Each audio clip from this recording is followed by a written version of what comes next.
Today, Wuthering has released the second character for this version 3.4 patches, and this character is going to be the Lucilla, who is also going to be running alongside with the collab character, which is also kinda considered as a main attraction of this like a 3.4 patches.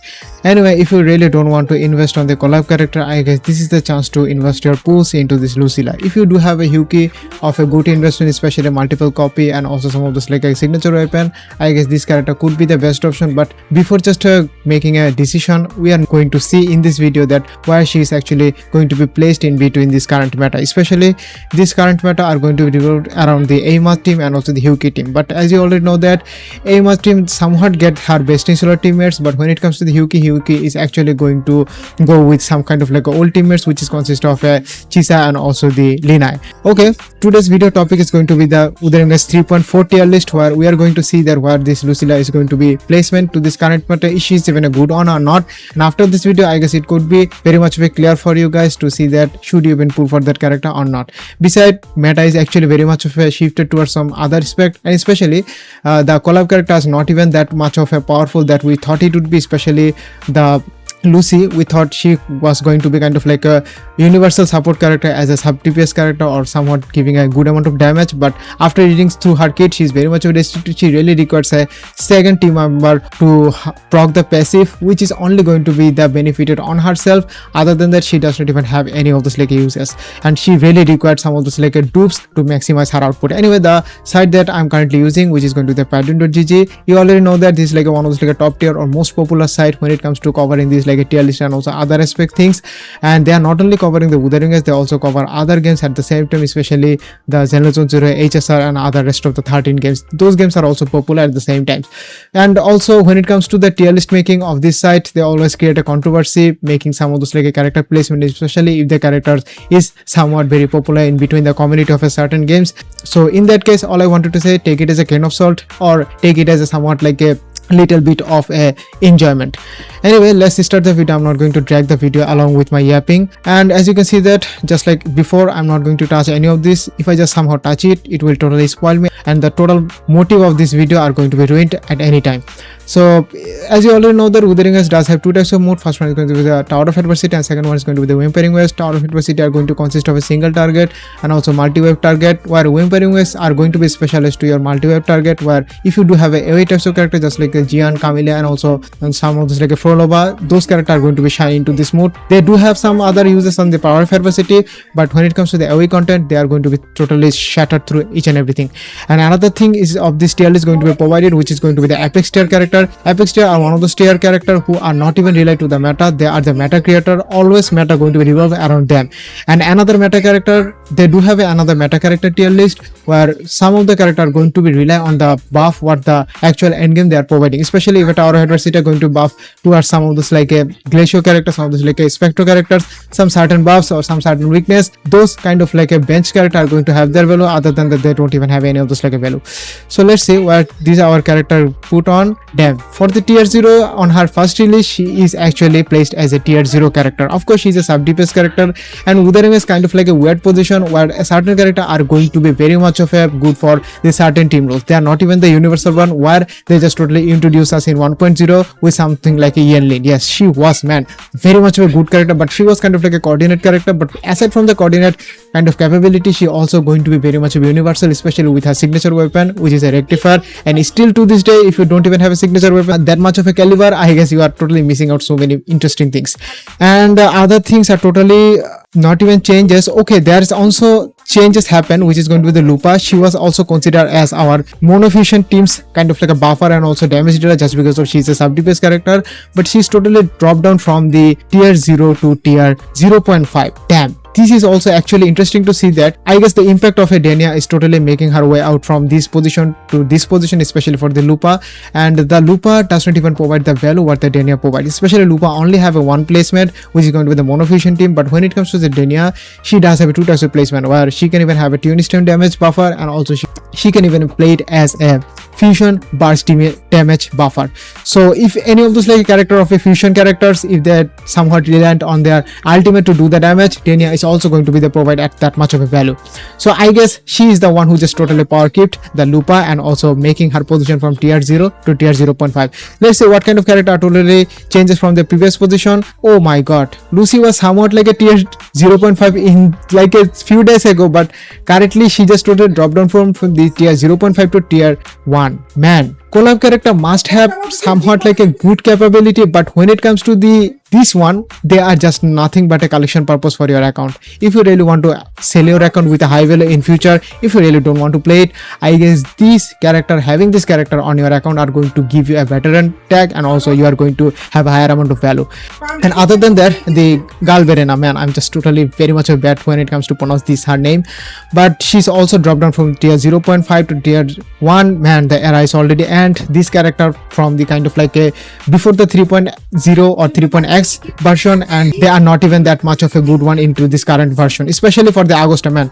Oh my god, she's not even that much of a good for the Tower of Adversity and also the Whimpering West. She was our first character, or you can consider is the last character into this current position, where we do have the time stop mechanics, and other than that we don't even have any of those like a time stop mechanics character.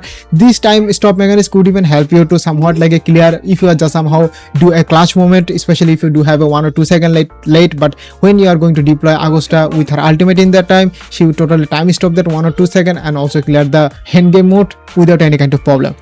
Okay, Rebecca, which is also a free character, but having a free character, the amount of things she actually gave us and also the buff she is actually providing towards your whole team members, this is actually pretty much a phenomenal and also better than the Lucy, which is a limited character, where Lucy is the first one character who should be given the much more value what the Rebecca does. Okay, let's see what kind of character I totally dropped down into there. Okay, our Cantorella, well, her position does not even have that much of an impact into this character, but she was kind of like a how should I put it, Frolova's main team, or you can say the Frolova's best solo teammate. Without Frolova, without having the Cantorella on the Frolova teams, I guess you are totally missing out so many damage, and it is not going to be optimal team for your Frolova. And man, I just totally very much of amazed by see the Frolova's kind of like a performance that she released like a 1.5 years ago. Even to this day, she considered a one of like a top tier character. She's totally remained her position to this like a tier 0.5 to tier 0 since the day she was released, and so many characters was released after her, especially the Augusta and also the Galverena and so many other characters. They did not even just totally stand on her way. She is still top tier. So but the another point is that she really required high investment, especially signature weapon, Cantorella with a signature weapon, and another sustained character could be totally done a perfect work with a team building option of her. Anyway, just really you have too much about this thing. Let's see what kind of like a review they just totally provide for the Lucilla.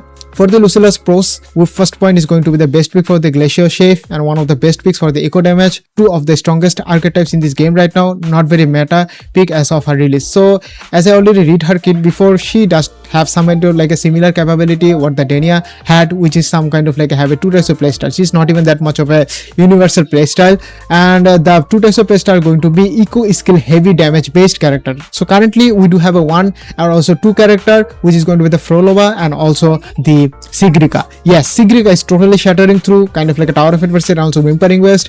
So if you really have a Sigrica and also if you do have a Jinguan with her and don't even know what to character use next in the third slot, I guess this kind of like a Lucilla are going to be very much of a helpful for you to deal the most amount of damage, and she's also going to be very much of a best slot for that reason. And another team is going to be the Glacier teams. Yes, if you do have Hyuki, which is also very much of a good investment, and also some other Glacier character, this character also going to give you a huge amount of value, especially kind of like a 37% Glacier damage with her like a eco set, and also when she is going to hold her sounds like a skill damage and also other things, she is also going to differentiate for towards the enemy with the 8%, which is also going to be helpful for your Glacier team members to do the highest amount of damage. So let's move on to the second point, which is going to be the has no energy requirement and rotation that only requires 5 inputs, making her super easy to use and flexible. Okay man, no required her on her energy is also going to give you a good amount of flexibility to maintain on her attack, while she is also going to be played as a damage dealer aside from the being a support capability.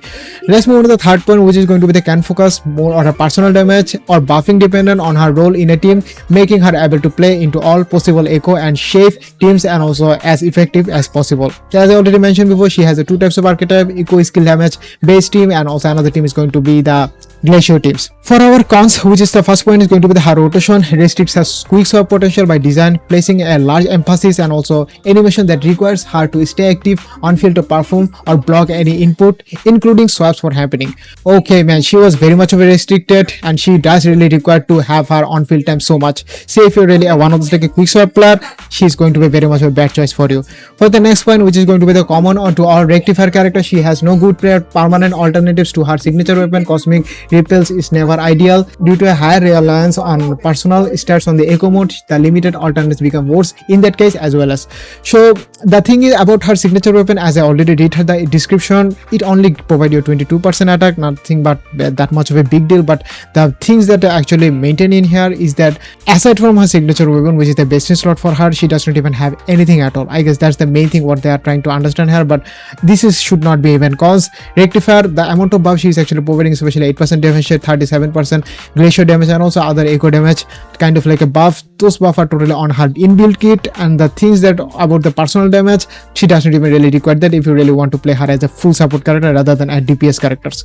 Okay, last point is going to be the has the same problem with the Denia, 2 different sets, 2 different resonance modes plus 1 additional set to specific team. So 3 different sets to build total across to her full flexibility, which may not be viable in teams of echo metal for most.